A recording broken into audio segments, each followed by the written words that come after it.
Hey, good morning, guys. It is July 12th, and Chambers is in Ephesians 4. I truly believe one of the, it, if we look back on our own, if we look back on our own society one day, our own culture, one of the things that we will inevitably realize is how self-obsessed we were.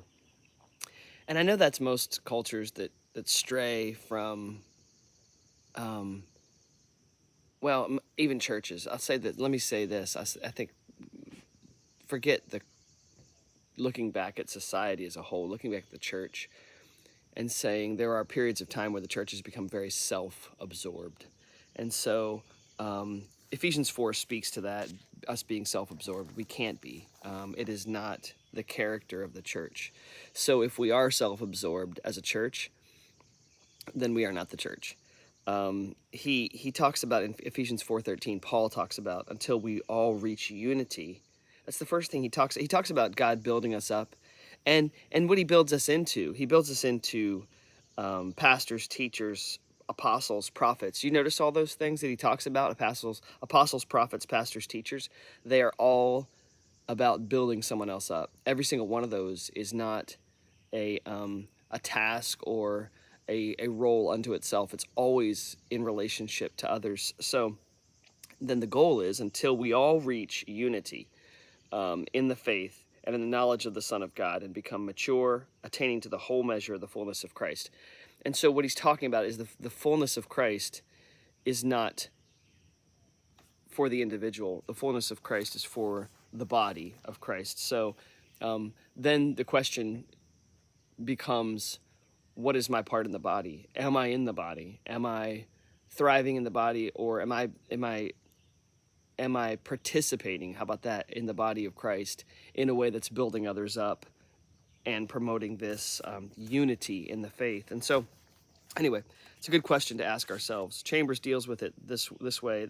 He says the church ceases to be a spiritual society, when it's on the lookout for the development, the development of its own organization. If I'm only thinking about the organization or the building up of my own little corner of the world, whether it's me personally, in my family, or in just my own pursuits, or as the church, if we're looking to build up our own little corner of the world and we're not in relationship with the body, that's a problem. We need to think about the corporate life. Chambers says the corporate life of Jesus Christ, as well as the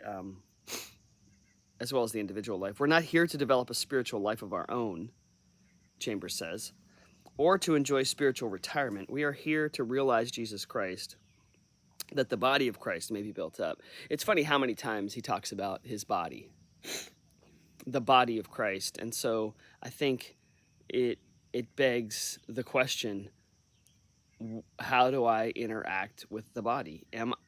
If I really think that my whole existence in life is just to survive and thrive and know Jesus without being engaged with the rest of the body, then I am completely missing the point. Jesus is all about the church, the body of Christ. And Chambers finishes with this, and I really like it. Whenever I want things for myself, the relationship is distorted. It will be a big humiliation to realize that I've not been concerned about realizing Jesus Christ, but only about realizing what he has done for me. So when I think about it's funny because I just thought of that song. When I think about the Lord, how he saved me, how he raised me, how he lifted me up, how he picked me up, turned me around, placed my feet on solid ground. It's a great song to sing, and it makes us emotional, but you think about it. Okay, when I think about the Lord, how he saved me, how he raised me, how he picked me up, turned me around, placed my feet on solid ground. I understand it's important to appreciate the redemptive work of Jesus in our life. But to what end? To what end? He didn't just lift me up, pick me up, save me, me. It's not about me. And so I think that's the issue if we're not careful, that we become so self-absorbed that we miss the point that he wants to make apostles, prophets, evangelists, pastors, teachers in relationship to each other. So it was a really really good study this morning. I appreciate Ephesians 4, and I appreciate the fact that the reminder that we are and are supposed to be and need to be, if we are part of Jesus, we're part of his body, which means we need to be in relationship with each other. So find someone to encourage today. You guys have an awesome day.